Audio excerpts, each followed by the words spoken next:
What's up, ladies and gentlemen? This is going to actually be my 6-month review of CRST.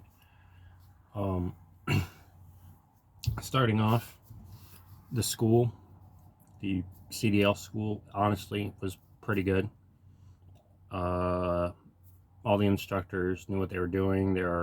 They knew how to teach. They did their job properly. So these instructors are like pretty good. I would definitely say like really good. The only thing is you get an automatic transmission only restriction if you go through CRST school because they don't utilize manual trucks. That doesn't bother me. I never plan on driving the manual. Don't really see a need to. But other than that, school is good. First month in, my mentor actually ended up quitting. Some of the reasons I'm going to explain here, more or less, it's some of the things I'm seeing as well. Yeah, he complained trailer chases. We went through, Nashville, and we ended up driving over 300 miles looking for an empty trailer, and they couldn't figure out where one was. They even sent us to a retail, like an actual retail store, a Target, and no empty. So he's like, I'm done. So I ended up leaving the truck. He took it. He took it home. I don't know what happened after that. I tried to keep in touch with him a little bit, but ended up getting another mentor. Did pretty good. Got decent miles. Completed with him. Got into a company truck. It took almost 30 days to find a co-driver. Well, actually, if you want to get really technical, about 40. And they get to the point to where people, because I'm out of Florida, and Florida drivers, like, Florida's out of the way, so it's hard to get you home, stuff like that. Sometimes you end up bobtailing a long distance. Sometimes happens. Florida. I don't really like living in Florida, but don't really got a choice. Ended up they were going to threaten to fire me because people wouldn't pick up the phone. I actually had quite a few drivers who I called and they picked up the phone, and I'm like, hey, you looking for a nope. Didn't even, no questions, nothing. And next week they're still on the list for a co-driver. They still ain't found anybody. So you know the story. They're not looking for a co-driver. So what happens after that? They threaten they're gonna fire me, which that's because I already told them I'm willing to get in the truck and drive, but they're like, no, you got to be team driver. We won't let you do solo for that period. And so they were gonna fire me over the fact that it's impossible to find a co-driver. So honestly, if you're a new driver, I would avoid CRST solely because of that fact that it's difficult to find a co-driver unless you already go into the company and already have a friend or something like that you're already planned to co-drive with. I wouldn't do it. Same with any of these companies that require team drivers. I would not recommend you go look for a co-driver unless you know you're gonna be able to get one right off the bat, especially out of Florida. Maybe some other places won't be as bad, but Florida. Most of the people I went to the CDL school with, within the first 4 or 5 months, they either ended up leaving CRST due to CRST breaching their contract, or them just outright leaving because they were done dealing with CRST. So most of them either went to get their own truck or went to another company, something that fit better. My mentor quit. My almost everybody, the 35 or so people that were in the CDL school that I was close to, I'm pretty sure all but, like, I'm about the only one that's still with the company. I think there's one or two more that are still with CRST. I could be wrong. They might have left as well, but yeah, most of them have left. As far as the pay and the miles are concerned, now the contract you sign is for, the new one was for 50,000 miles. They had revised that from the previous, just the repayment of the contract at 3 cents a mile. So I had completed the 50,000 miles almost, what is it, 2.5 months ago, and I'm still being billed.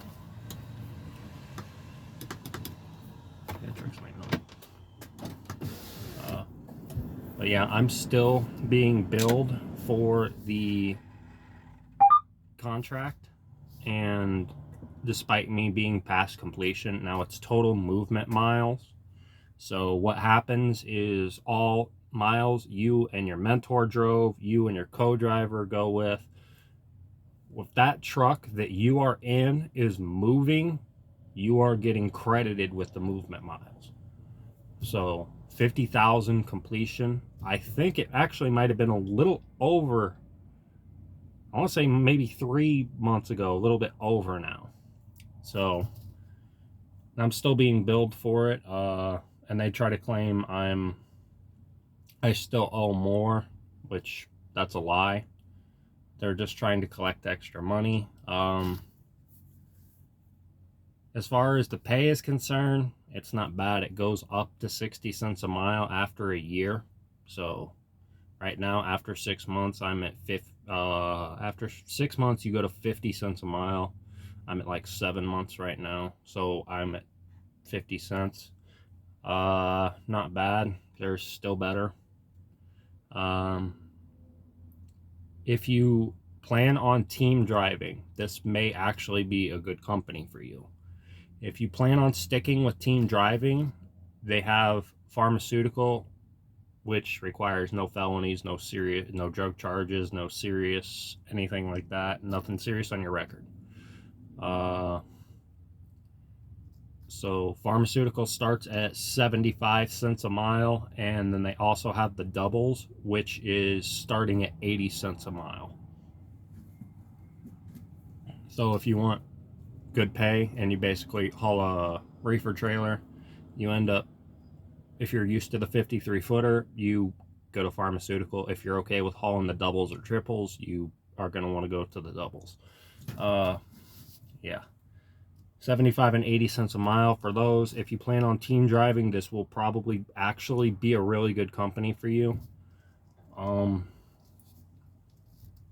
Otherwise, there's other companies that pay better, treat you better. I've had a lot of instances where I've been sent to the wrong address, sent through no truck zones, sent through all kinds of places. Heck, the one pickup I did was like, I had to drive through like an Amish village in Pennsylvania, and there's horse carriages going down the road, and the truck is like as big as, like, it's going into the other lane. That's how big the truck is in comparison. The roads are really small, and they send you through there, and you gotta be careful because some of the areas they'll send you, you end up getting in real tight corridors. Now, don't get me wrong, I have no problem with that. I can drive the truck, but for a less skilled driver or somebody who's new and gets stuck with something like that, there's a lot of room for error. There's a lot of possibility that they're going to hit something, that they're going to hit a car, that they're going to hit the horse carriage, that they're going to hit a building, they're going to hit a pole, a light, something, knock something over. It was in icy roads as well, so that wasn't necessarily the greatest thing either, especially anywhere 9 to 13% grades listed on some of those back roads.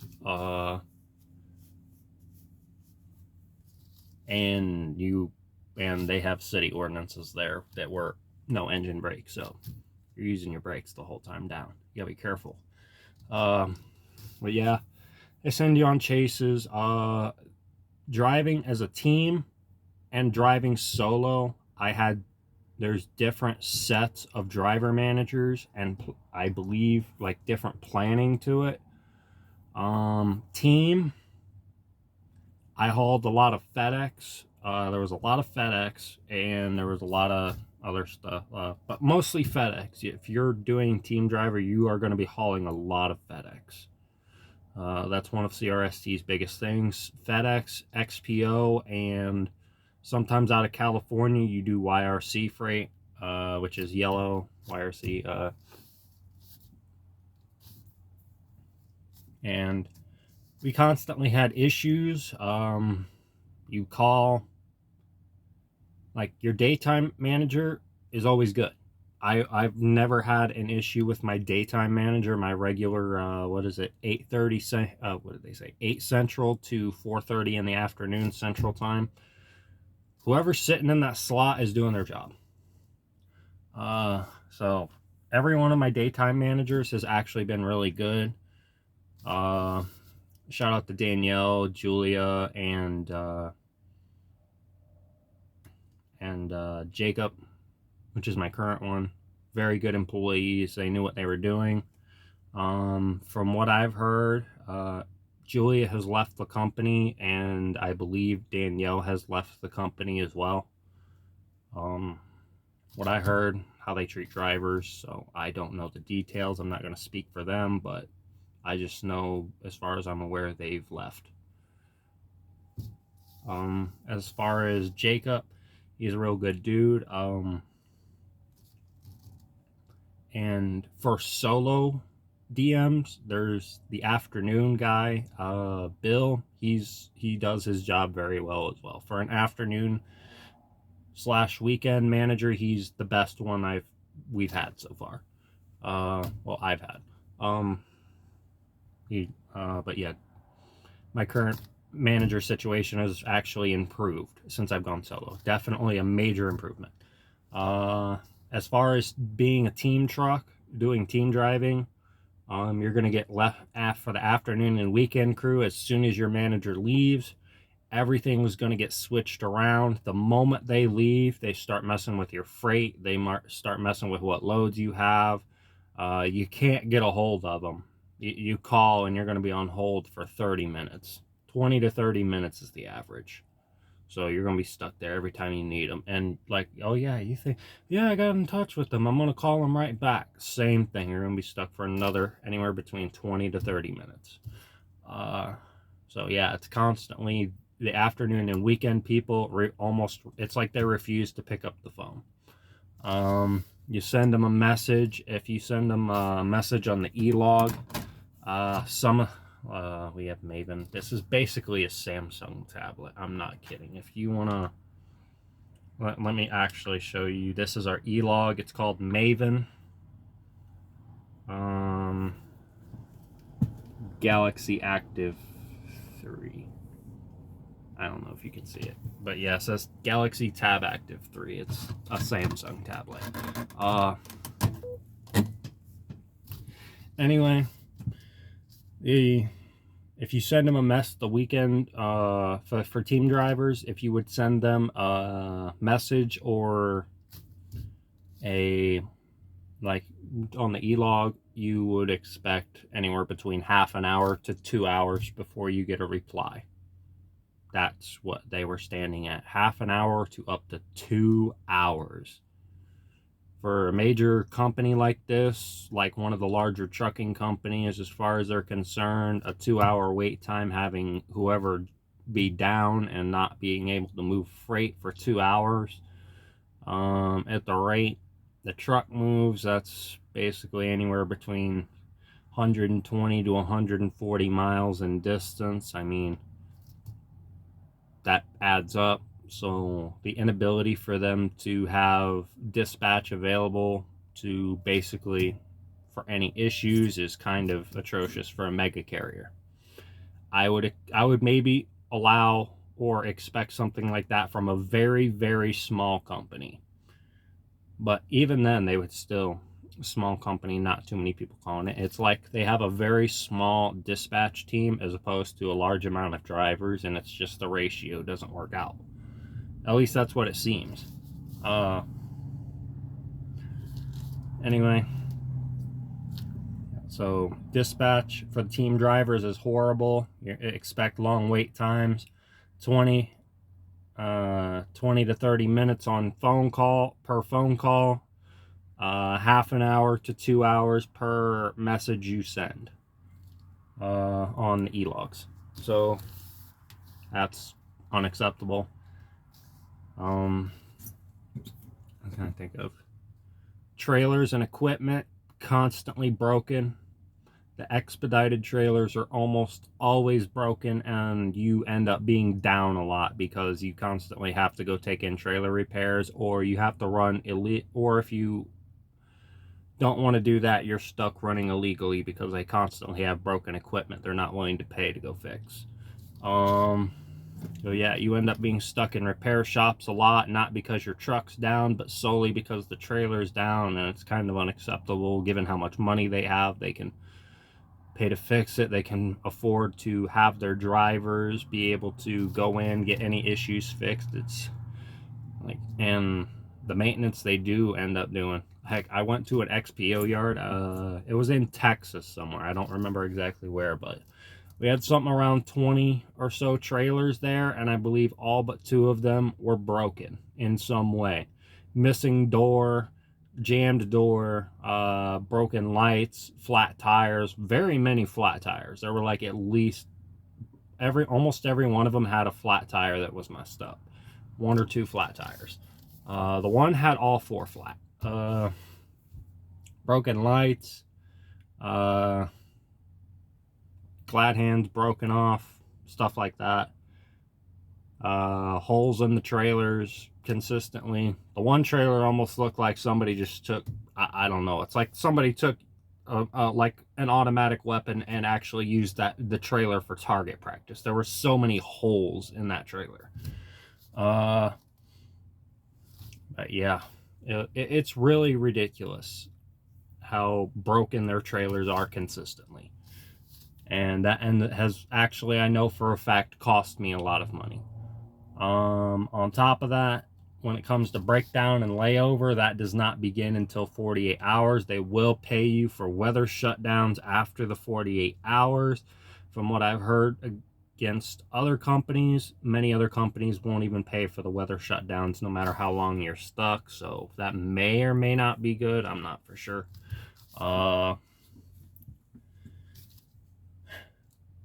I've been with them for 7, going toward 8 months now. It's like 7. It's right at 7, I think. It's a little bit above 7. Pretty good trucks for the most part. The current one I'm in isn't too good. Doesn't really matter. But the team trucks, you're probably going to get something really new. It's going to have an APU. It has it has an APU, a power inverter, and a mini fridge in it. It has the e-logs, adaptive cruise, the radar system. Some of the older ones, if you have the Omnitrack still in, which likely you don't anymore, they've pretty much swapped them all over. They were beginning to get the toll passes for this. The older trucks right now, I'm in like 20 early model 2020, which basically 2019 truck, when the model change swaps over. So it's a 2020. I do have the toll pre-pass up in the window. I would show you. There you go. Toll pre-pass up in the window. They also have the Lytix camera. But yeah. So as far as CRST, the final for the review, really, as far as I'm aware, my co-driver went to go lease a truck. I can't really fully speak for him because his opinions may or may not be a little bit different. As far as I'm aware, he felt similar to me. He ended up going to lease a truck. That's how I ended up solo. He ended up going to lease a truck and became a mentor. He has a student right now that, as far as I'm aware, they're kind of really ghosting him as far as keeping in touch, sending him to dumb places, sent him to the wrong address, and they sent him to the address they gave him was a house, was somebody's house, and they keep they kept telling him, yeah, that's the right address. So the student he has, as far as what he's told me, is like about to just quit the company and go to another company the moment he gets done with the training, and just continue from there. Because like after he's seen what CRST does, it's just nothing but stress. He was, at least that's what I heard. My co-driver, he's thinking about quitting his lease. Even he's just like, I don't see these people, it's same thing. It's like lease people aren't any different. It's the same thing. Same thing consistently. I don't know. I can't speak for Malone. I can't speak for Gardner. I can't speak for Pegasus. I can't speak for CRST Specialized. All of those are separate under us. So all I can say is I've hauled Pegasus trailers, and Pegasus seems to maintain their equipment a little bit better. Most of the Pegasus trailers have been reliable for me. I've only had one with an issue, and that wasn't anything major damage. It was just regular wear from use. Unlike the expedited trailers, their expedited trailers are just continually damaged from misuse, stuff like that. But yeah, Expedited has really poorly maintained equipment, really poor quality afternoon and weekend dispatch. They will lie to you about your contract and try to get you into the contract. Despite completing your obligations, they will continue to bill you, which is also why I'm going to outright quit and refuse to pay the remainder. And if it has to come to go into court about it, I have witnesses that signed the same contract. So as far as it stands right now, they owe me about $900 to $1,000 on the contract. I would say that's right around the time, based off of 3 months or so, 2.5, 3 months, I would say. So yeah, I'm pretty sure I figured out they owe me about $900 to $1,000 currently.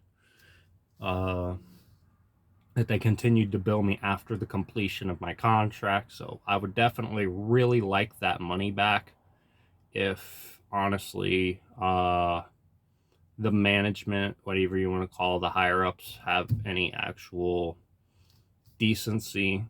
They'll honor their obligation and pay me the money back.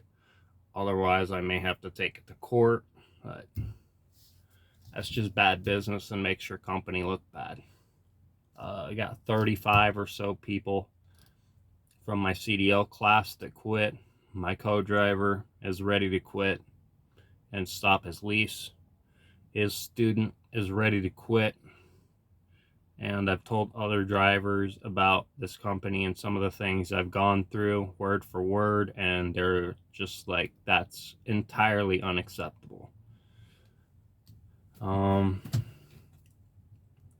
But yeah, ultimately, I would say my stamp for this is going to be avoid CRST at all costs.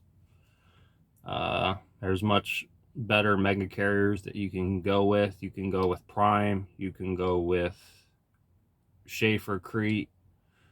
I would probably even say other smaller companies that offer, well, I mean, not smaller company, but other mega carriers that offer solo driving and as opposed to team driving to start out, such as CFI, would even be an improvement, because you wouldn't be stuck in the team driving situation and risk getting a potentially bad co-driver and have to consistently keep hopping around until you find somebody who's fits what you're looking for or you get along with.